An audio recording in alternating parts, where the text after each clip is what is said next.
Well, hello everybody. We're members of the Barbara Pym Society and non-members. We're here for the soft launch of our new anthology of short stories, All This Richness. And here with me is the Pym scholar and author Kathy Ackley from the United States. Yeah. Hello. We've got this lovely anthology that's just come out of 28 short stories. 25 of them are by Pym enthusiasts, and 3 are actually by Barbara Pym herself, which is quite exciting. It's taken us several months to put this together. In fact, the idea's been germinating for a couple of years now. And it's taken a team of 4 people in 2 countries a few months to sort it out, because there are quite a lot of different jobs to be done, as you can imagine. But of course, the most important of these jobs is that of editor, and that's the role that Kathy has been fulfilling for us. Kathy, although the original idea came from Tom Sopko, probably in the States, I think you have done an enormous task. You've had an enormous task deciding what to put into this anthology. Do you want to tell us about how you went about it? Yes, it was quite a task. We decided, first of all, on how many stories would go into the book, and we settled on 3 by Barbara Pym, which is wonderful, and 25 of the short stories that were entered into the Barbara Pym Society contests.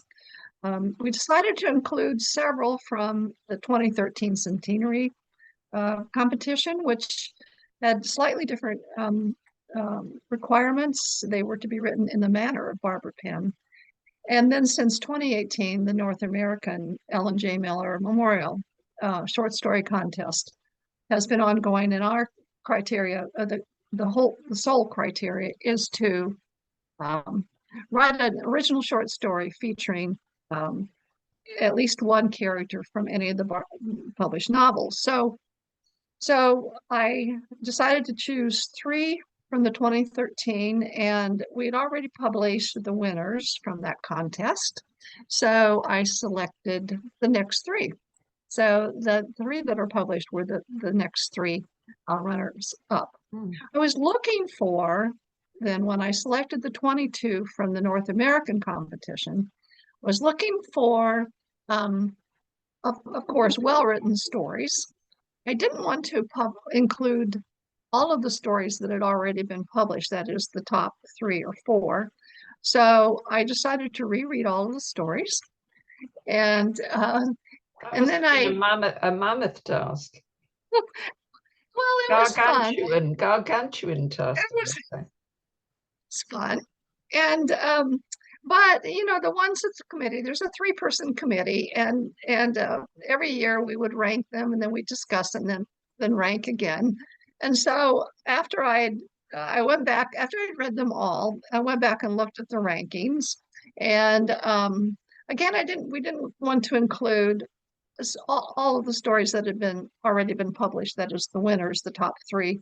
So I was looking for a variety of those, some that had been published and some that were in the top 6, let's say. And so I looked at what the judges had said as we ranked them and considered them. And then I was also looking for, I wanted to make sure that all of the novels were represented and that there were many different characters. And also we didn't want repeat, no more than one story by the same author. So there were variables, many variables, but what it boiled down to was quality of the story, the variety of characters treated in the stories, and a fair representation of the talents of those who had submitted stories over the years. So all in all, came up with 25 short stories by members of the, and not only members of the Barbara Pym Society, but by Yes. And fans. of course, although the competition, the Ellen J. Miller competition, is run from the US, not all the authors are from the US. In fact, there's a healthy variety of authors as well as stories. Exactly. Yes. Well, they're judged blind, so we didn't know, of course, at all who the authors were or where they're from. And as it happened, when we saw, it turned out that there were quite a few from non-U.S. Authors and fans of Barbara Pym who had submitted stories.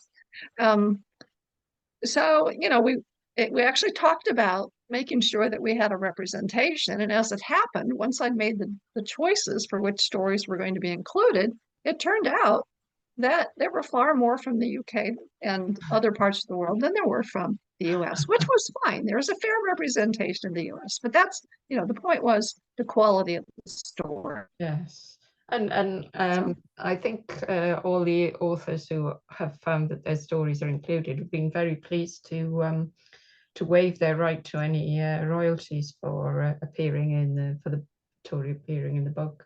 Yes, yes, yes. This So is any for the Barbara profits will Pym. go into Barbara Pym Society funds. Exactly. Which is great. Yeah. And to go on to the 3 stories by Barbara Pym, would you like to say something about them? Because they haven't been published before, have they? They had not been published other than in the Barbara Pym Society, the Green Leaves, the newsletter journal of the Society. And Barbara Pym herself was, her medium was the novel. She wasn't comfortable and didn't write a lot of short stories, although she did write a couple of dozen stories, mostly early in her writing career. Yvonne Cocking tells us that actually her very first published piece was a short story in 1949, but she really felt more comfortable with the novels. So the stories themselves are all available in the archives, typed drafts of those. And the Society over the year in Green Leaves has published 5 of those, but they haven't been published commercially or in any way that Barbara Pym would have probably liked in her lifetime.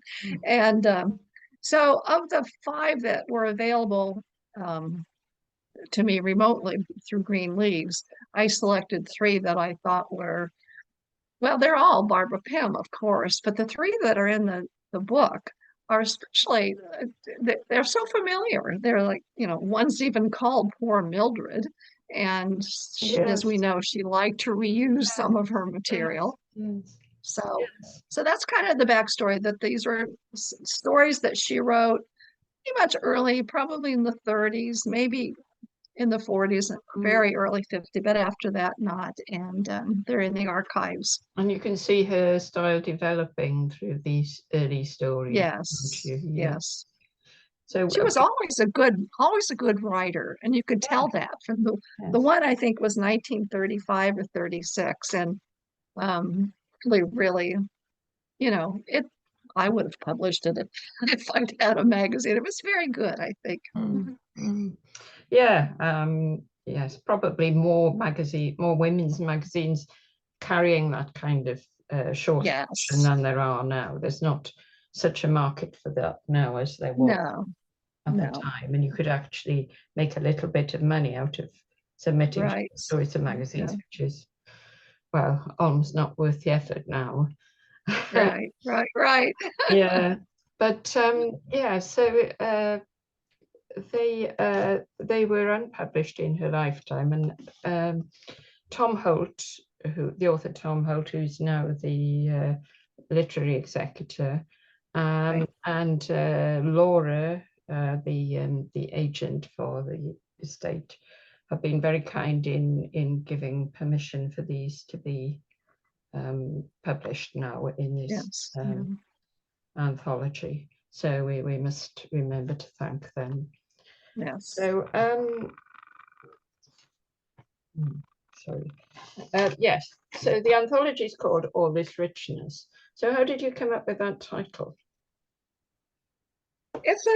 It's actually a reference to one of the novels, but it has to do with the richness of not only Barbara Pym's imagination, but her creativity in making characters and creating plots that are inspirations to her readers.